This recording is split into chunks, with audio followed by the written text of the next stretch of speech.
Welcome to the Energy Desk, a weekly series from Mobius Risk Group analyzing the macro and fundamental trends shaping global energy markets. To take a closer look at any topics discussed on today's episode, head over to our research archive at research.mobiusriskgroup.com. Let's dive in. All right, Zane, what's going on? We're here on Thursday, February 20th, little day early recording. What's going on in your world? Watching the same, the ups and the downs. Where do we go from here? Interesting day for the gas market on a healthy storage withdrawal and what is shaping up to be a significantly better withdrawal next week. The market goes down and the crude market on what would on the surface appear to be some rather bearish stats managed to eke out some small gains today. But rather than sticking with our usual theme of all things fossil fuels and of late, all things President Trump, let's go back to another topic that we briefly discussed, maybe a couple months ago, and have a little bit of a deeper dive into nuclear output here, there, around the world. What do you think? Yeah, no, that sounds good. I think as we kind of hinted at last week, you can always weave the Trump administration into a conversation about energy, especially these days. So I think one of the interesting conversations these days is with all of the excitement around data centers, AI, even, getting into crypto mining, even though it's not going to be directly connected to this, people are wondering how quickly the U.S. and really all global participants, but really the U.S., can build out nuclear capacity and this clean, reliable form of generation. And we've only added 3 units since 1991. So there's a big question about how quickly we can get these new fourth generation reactors, small modular reactors, things like that. So I think today we kind of dig into some uranium conversations. Where do you want to start? Supply, build out? I think maybe to begin with, let's just paint the picture so people have an understanding of what the nuclear fleet looks like around the world. So top of the list, far and away, nobody really close, the good old US of A, under the present control of President Trump. I knew we would find a way to make sure we talked about him, or I forced that, admittedly.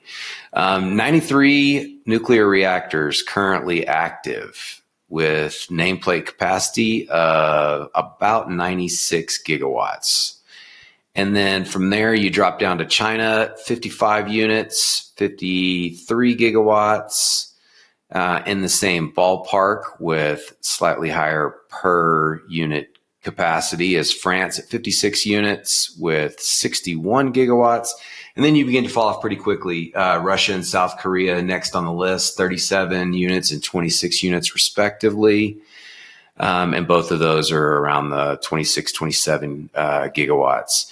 And then the list just dwindles materially.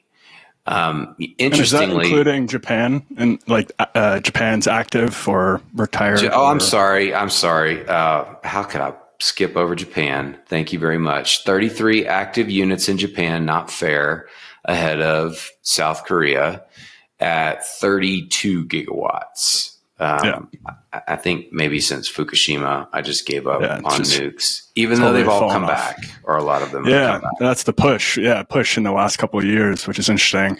The other interesting part of what you mentioned is number 2, China, who I believe really just started building out their nuke capacity in the early 2000s and then just have ramped it up very quickly.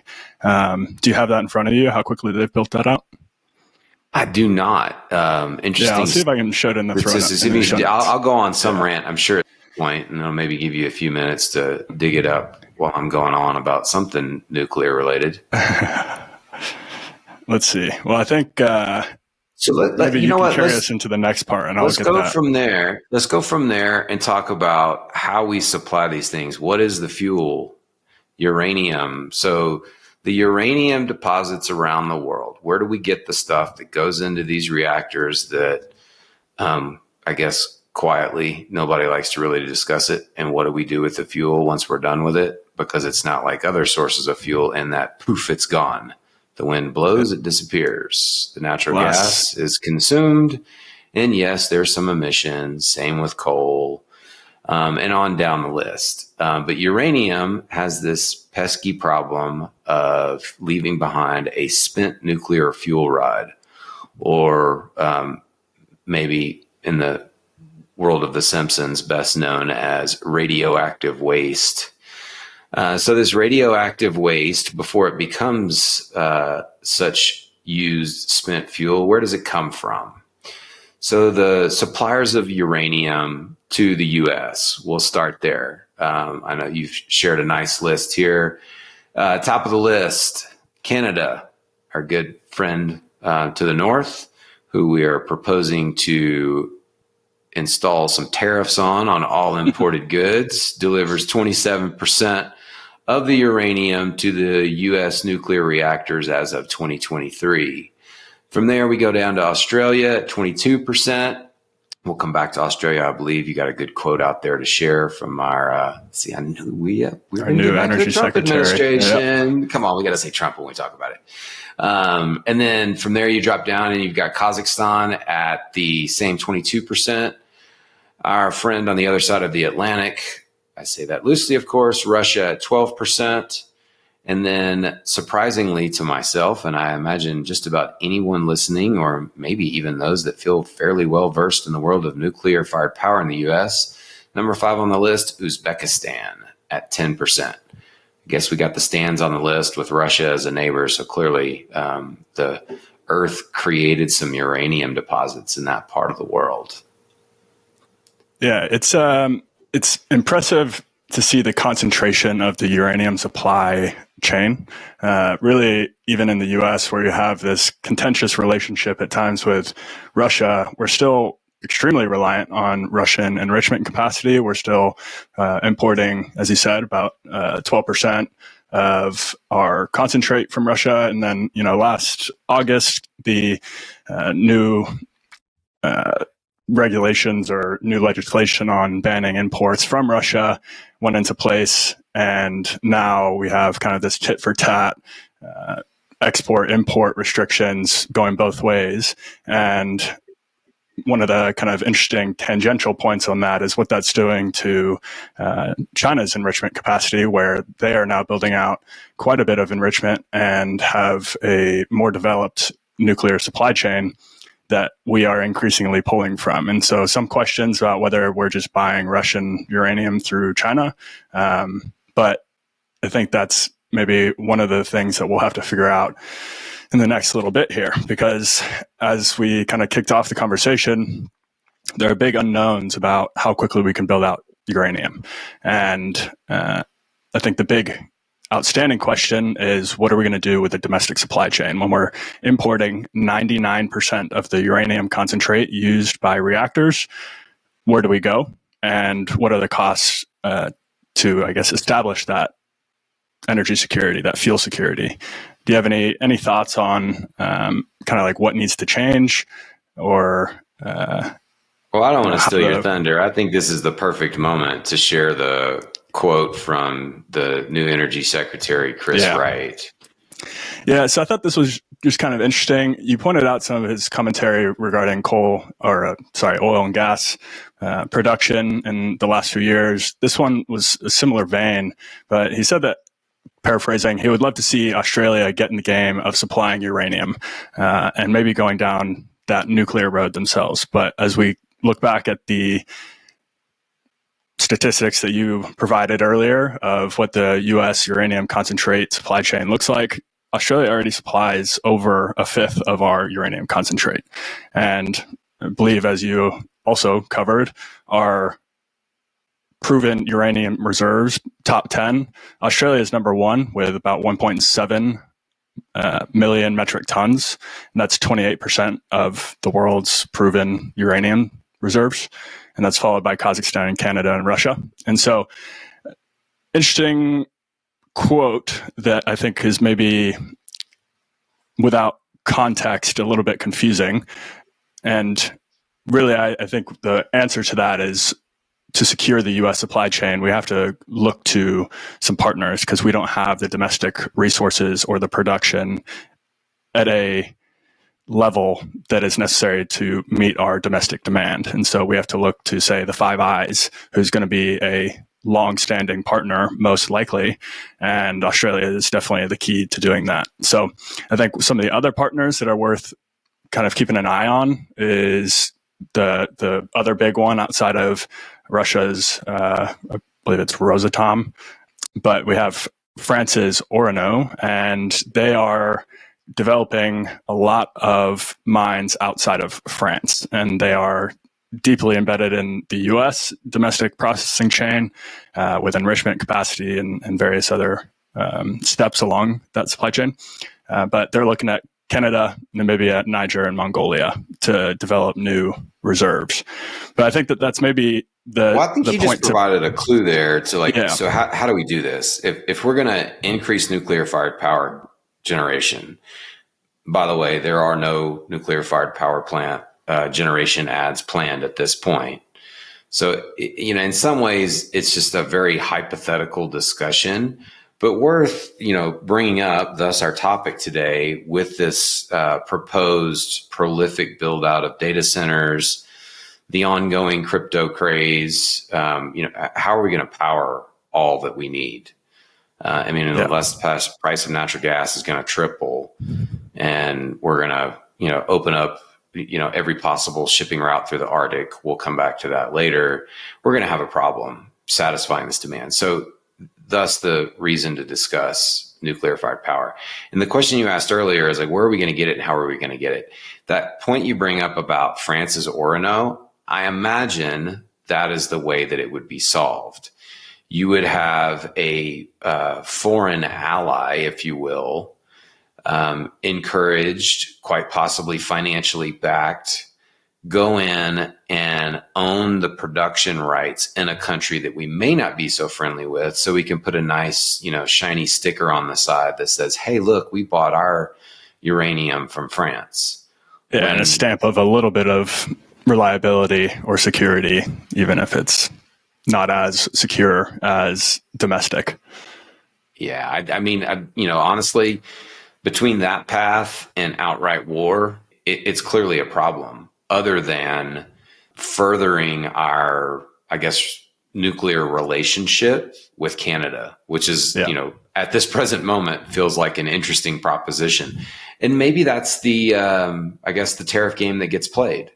We are absolutely 100% reliant on the import of Canadian uranium. What if Canada said, you know what? I think if you want my uranium, you're going to have to pay a healthy premium for it. And that being the carrot that was dangled to leave a bit of a stalemate in this tariff discussion. Yeah. The tariffs, we've discussed those in the context of the Canadian oil and gas and electricity. I think the interesting point that you just made is that because we are so reliant, any tariff duty that's applied is effectively just increasing the cost of importing by that amount. There's not really an alternative outside of, say, Australia or going to some mine from Orano. And I think, so that's the supply chain side. And I think the other piece that we have to talk about is the regulatory / construction timelines associated with U.S. nuclear. And it's hard to have a statistic that you can put a lot of weight in because there have been so few nuclear buildouts since the early 1990s. As I mentioned earlier, we have 3 reactors come online in that time. So that kind of skews the statistics quite a bit because since 1991, the median build out for U.S. reactors is about 10 years. So, not great. But then when you look at the history since 1951, it's still not very good. We have, for median construction times, we're ranking 21st out of 25. So Japan ranks number 1. Their median constructor speed, build out speed is 3 years. We're double that. Our average of almost 8 years is 25th out of 25 for the top nuclear countries. So we have an issue on one front with the nuclear fuel. We have an issue with the technology and the age of the technology. So because we've had so few reactor buildouts, the process to get all the permitting and the get all the technology kind of kinks figured out, then that's all building into this delay that we're going to have to get through, or pull the technology expertise from somebody like Japan, say, hey, can you come help us build out, or South Korea, can you come help us build out our nuclear? So that's the construction side. And then the regulatory piece is, I think, especially interesting right now. I'm curious to hear your thoughts on this. We have this big government efficiency push, and last week we had some layoffs in some of the nuclear administrative or agencies. So I'm curious what your take is on how the regulatory environment changes for nuclear. Is it going to increase efficiency, or? In theory, right? Like all of the Trump administration's actions have, well, I won't say all of them, but certainly feels as if the vast majority of them literally use that word, efficiency. So I think it would stand to reason that the same would be true of the regulatory hurdles that have been in place historically. Could they be, I guess, minimized or streamlined? In theory, yes. The issue I see, though, is that the smallest hiccup. So let's just say the 10-year timeline since 1991. Let's say you could cut it in half due to the, I guess, shelving. Effect. Yeah, the shelving of some of the regulatory hurdles. Well, the minute that you have even the smallest construction issue that even hints at a safety concern, then it goes right back, if not doubles, the public outcry for the safety component. And that's a big part of why it's taken as long as it has. I think, when we look back, there have been some major global nuclear power plant issues that have, multi-decadal effects. So yes, I think in theory it can be shortened. The other thing you mentioned, though, that I think I want to go back to for a second, do you lean on a foreign partner to help you with your build out? Hey, you guys have been doing it faster and we're really going to need this here. Can you, send some folks over and help us get this done? Well, there's two problems with that. The places that you are likely to seek that sort of help are either A, currently in an adversarial state, or B, they're planning to increase their own capacity. It's not like we're talking about a framer or a bricklayer here, and there's just a bunch of them laying around, and you find somebody to pay $25-$30 an hour, and here they come on a boat. It's a pretty specialized field, and so what's the spare productive capacity of the, I'm gonna call it the nuclear construction workers? I would imagine it's pretty slim at this point. Yeah. So there's really two questions that I am pondering right now with the build out. So one, we have this question of the layoffs and kind of restructuring the government. I think takeaway for me there is that's just a little bit of uncertainty. For a large investment like a nuclear reactor, I think that's going to have to be a little bit more stable, a little bit more clear for people to make a long-term bet. So that's one. Two, the technology choice that the U.S. has been going down since like the 1990s has really been more diverse than a lot of the fast-moving nuclear countries like Japan or South Korea or China. And and I think that's really where the U.S. is going to have to go, is to say, okay, we have currently over a dozen different technology choices that each have their own nuanced construction needs and nuanced supply chains and all of these other variables that are adding together. So instead of figuring one piece out, one puzzle out, we're having to figure out dozens at the same time. China, going back to our point earlier, so in 2014, they had 19 gigawatts of nuclear. They're now at 53. So, and that was as of 2023. So that's even dated numbers. And that's because they've really focused in on a small subset of technologies. And, they're exploring new frontiers for nuclear, but the build outs have really been with what they know they can build, and then they just copy paste and keep going. So I think that's kind of interesting. I'm going to interrupt you for a second there. So how's that possible? Like, why is China doing it that way? And why might the US not be able to? It brings in another interesting governmental impact. So these power plants in China are state-owned, as they are in most places around the world.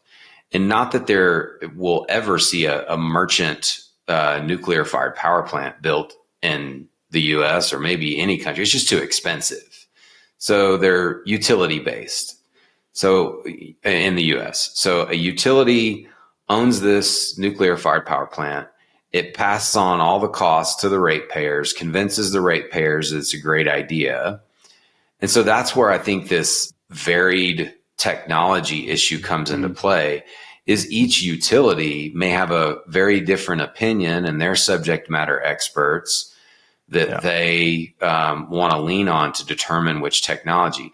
Creates a challenge from a federal level on regulating the construction process, its ongoing operations, making sure it's over. Like, you just have to know more about the industry to manage it from a federal level. And you have to be able to wrangle in these utilities, which sometimes cross state lines, which also then becomes an interesting issue. And then do the states begin to weigh in?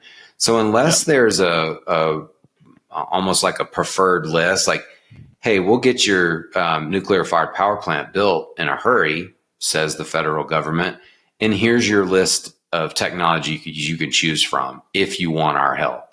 And they narrow it down to, say, 4.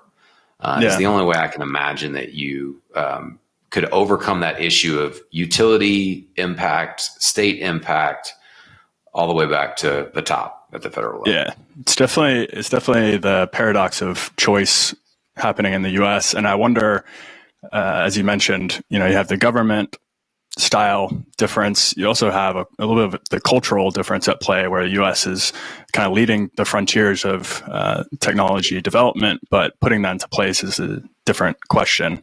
In the same vein, I think it's important that we just kind of talk about the fusion frontiers and some of the claims that people have been making there. There has been quite a few developments, and I think that's worth its own podcast just to talk about how promises have matched up to reality. But you have China and the U.S. really pushing those frontiers forward.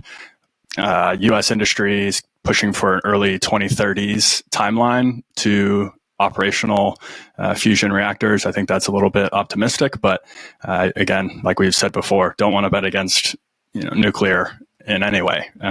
So I think that's one that we can dive into later on. I want to stay on the nuclear topic. One more thought, just as we're kicking these ideas back and forth. The one other possible path is, and it hasn't really gained in enough traction yet, but the small modular reactor.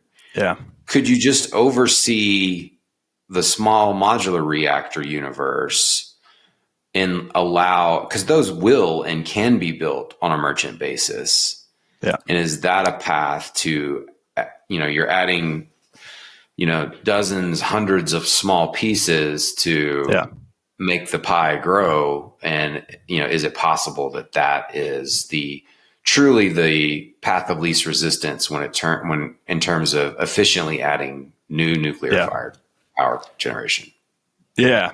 It's an interesting point. I think that really fits into the conversation when you bring in the data centers or the new kind of AI conversations. The push, I think, is still coming back to that regulatory burden of, okay, this is a technology that has risks. There's no doubt about it.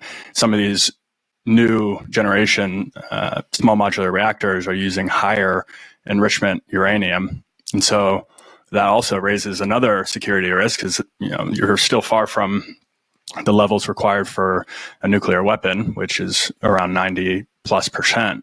These are closer to 20-30%. But it's still a question. It's the question that we have right now for Iran, and why the Trump administration is going maximum pressure 2.0 on Iran. That's, I think, the unknown for me. And I think you are capturing the sentiment for the tech giant space. And as we saw last year with all the efforts to secure nuke capacity that was existing and propose new build outs, there's a lot of friction that needs to be cleared out of the system in the US, it seems like. But I do think that when we look back at the supply chain piece, one of the interesting points that comes back to the Trump administration is the commentary around Greenland. What was your kind of initial take before we get into all the reasons why? So my first thought on it, and you taught me something here, my first thought was, well, that's a no-brainer. It's a big round ball. I mean, there are people that believe the earth is flat.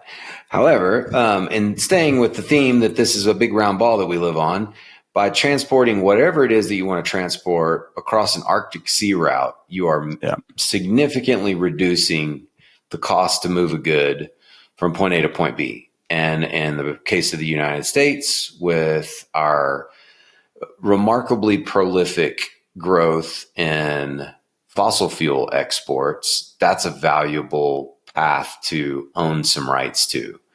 And not that Greenland necessarily, owns the Arctic. Clearly, they do not. But by, making a play for folding Greenland under the umbrella of the United States, you're gaining both, access to those routes, and while we already have a military base there, you're just supplanting yourself as a dominant player in the Arctic sea route, of which I don't believe the United States is, in any of its, non-state owned entities, of course, are, active on Arctic sea routes. And I'm not saying we have none, but I don't believe we are one of the most active shippers through Arctic pathways. Yeah, correct me if that's wrong. Currently it's dominated by Russia, for sure, especially with their new LNG build-outs. But go ahead. Yeah, I was going to say, I think this is, let's go back to nukes for a minute. The thing that you taught me was really fascinating, surprised me. So, and back to you, Alex. Yeah. So, as you mentioned, there's the kind of supply route side of it, and it all fits together in a very interesting puzzle. It's like a TV show plot, if you could, watch The Diplomat or something. But when you look at Greenland, you have the proximity to the Arctic Circle, but you also have some of the largest rare earth element reserves, and you also have untapped uranium deposits. So one of the big issues in Greenland, you have some companies have been wanting to build out their uranium mines, but have run into the regulatory hurdles from Denmark. And while those might not change, there's a lot of local pushback on some of these mines, open pit mines, not very favorable anywhere. You look at the rare earth elements, and right now, U.S. is totally reliant on China for many of these, as is the EU. And in the last several years, especially as the push for stuff like power storage or EVs or wind turbines, all of these are incorporating these rare earth elements, especially the heavier rare earth elements that are used in magnets.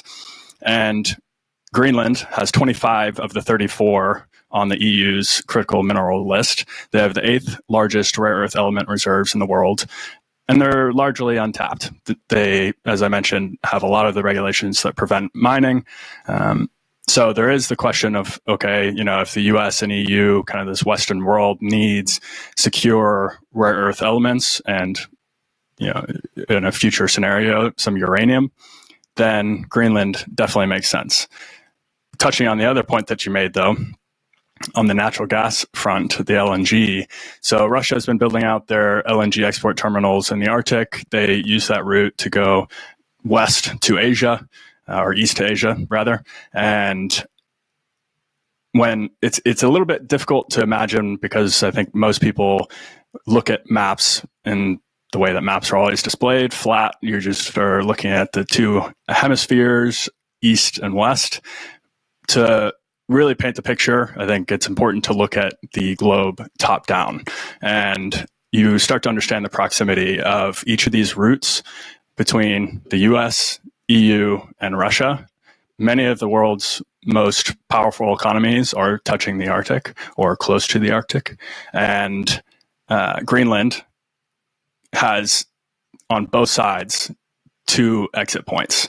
So for anybody who's hoping to go through the Arctic, this new shipping lane that's going to happen as soon as the Arctic ice is either thin enough or just completely melts, to go through that region, you're going to have to go through 2 of the areas that are proximal to Greenland. So you have the security piece, and then I think it's not really worth describing because it's maps. So I'll just throw it in the show notes for people to check out. But it's quite interesting just to see the proposed LNG bunkering facilities, the proposed LNG import and export facilities nearing the Arctic Circle, and what that means for global energy security and global energy flows.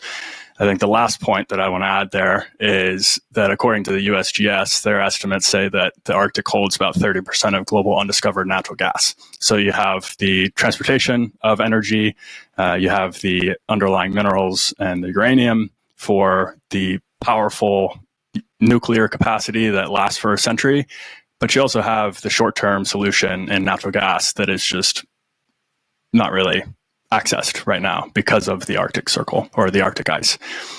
So I think it's quite interesting to watch. I can't really assign a timeline to any of this because it's contingent on so much. But what's your thought?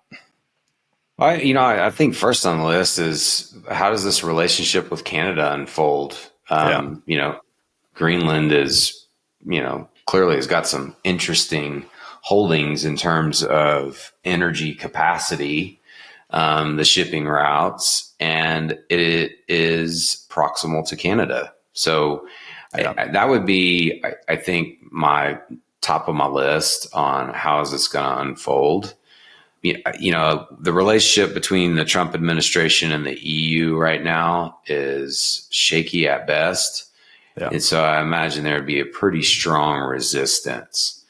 And then, I guess the other wrinkle in this is, what is this new little love triangle that's being proposed by President Putin, the Saudi, US, Russia, proposed sit down on all things energy? Is it possible that Russia could wield some influence? My personal opinion on Russia since the Russia-Ukraine crisis kicked off is they've done quite a masterful job of navigating or operating in this, sanction driven, everyone must hate Russia sort of world. They seem to have fared quite well. And are they positioned to have an influence in the US's, I guess, encroachment into Greenland? Certainly is feeling like a hostile takeover. Doesn't feel like there's a, hey, let's be friends and figure out how we can work together. You be you, but we would like to do us there with you. It feels more like, no, we would like you to be us, and then we will control everything. Yeah, it's an interesting one. I'd be really curious just to see how the narrative plays out in Greenland, on the ground in Greenland, versus coming out of the EU with, as you mentioned, this kind of contentious relationship between European officials and the Trump administration. It's kind of hard to sort through when you're just able to glean information from media outlets using those officials' commentary as their support in either direction. One of the questions there is also, what could force Greenland's hand? If you're Greenland, do you want the US protecting you, or do you want the EU protecting you? When you are that close to Russia, it does raise a question of, okay, if all of your population is based in the southern part of your landmass, Russia's closest to the northern part. So what's going to prevent Russia from saying, hey, we're just going to establish some boots on the ground up here, and this is our new ground? I think for Greenland, there is a security question of saying, okay, well, if we were with the U.S., even in a alliance or a territorial scenario, not necessarily statehood or anything like that, you get some benefits, and those benefits definitely come in the form of very strong defense. So it's definitely going to be an interesting next decade and a half, 2 decades to see this one play out slowly. That's like the last piece that you hypothesized on is a really interesting one, Do we have a new Korea? Is there a North and a South Greenland with Yeah. the communist regime in the north and the free regime in the south? I don't know. That's pretty fascinating. Yeah. Huh. Yeah. I mean, when you look at the geometry of how the flows through the Arctic work, the security question that is discussed by, say, the Trump administration, it's pretty clear to see. It's hard to see that when you're just looking at a flat map. And especially when you bring in the other aspects of, okay, we need all these minerals or anything else, then, it just kind of creates a fairly convincing picture. But I think that's maybe where I will leave my side of it. Do you have anything else that you want to touch on? Maybe this week's cold weather? We started on a brief few comments on all things fossil fuels. So let's go back and finish there. It was certainly a cold week this week in North America. Looks like the total degree day count, will fall slightly below 250, but that is significantly colder than normal this time of year. Now that EIA storage number has yet to be reported. Considering the prior week, we had 216 HDDs, and that's the EIA storage number that we did just get. It becomes a really fascinating, week ahead. It's going to get much milder. It's been very cold this week. Daily pricing in most markets has been well over $5. I would say the majority pressing in the 7 to 8 range the last couple of days, some trading in the teens. And that, cold weather driving heating demand higher is, really going to create a dramatic shift in the year-over-year storage deficit. But today's storage number for a week that was pretty near normal, we got 196 BCF withdrawal. And if I just want to linearly extrapolate that 30-degree day change, then I'd be looking at a withdrawal around 240, 250 BCF to be reported next week, which, fun with numbers, the entire month of February last year, we took out 250 BCF. Yeah. So in 28 days, we took out 250 in 2024, and it's possible in 7 days of February of 2025, we could take out the same amount. Now, that may be a bit of a stretch of the imagination. We'll see how the big four facilities that report on Monday come in. And then I guess to conclude the natural gas side of the final commentary here, just a statement of fact. At this point, it is becoming hard to debate.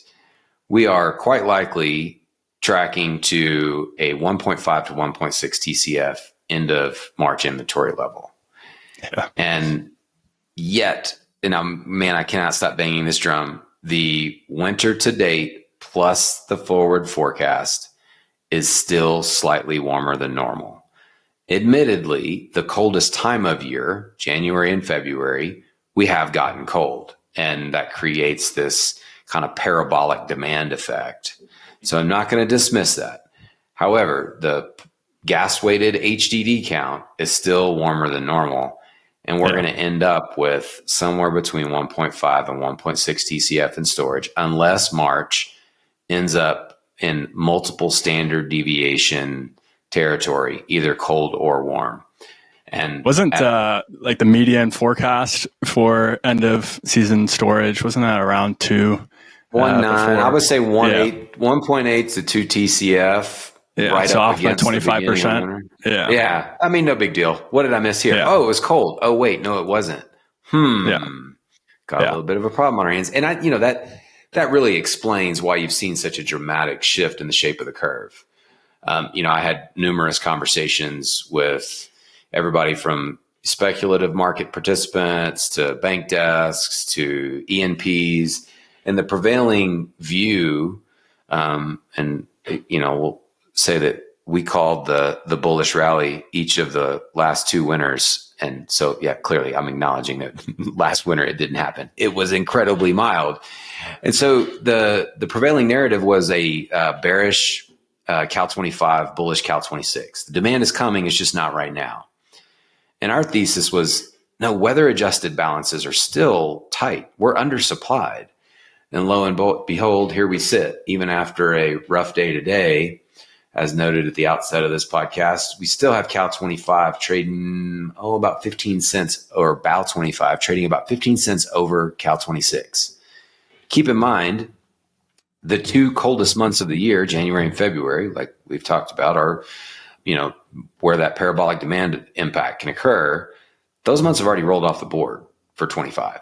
So Bow 25 is the March through December strip, and it's trading over the full Cal 26 strip, which does include January and February. So pretty interesting setup. Yeah. And we may not be done. It's not going to take a much cold at all. I would say one standard deviation cold has a greater impact than one standard deviation warm for March. And these 5 minutes, at least as of midday model runs on today, Thursday, February 20th, it was a pretty benign outlook for most of the weather models through the first 7 days of March, which is how far they reach at this point.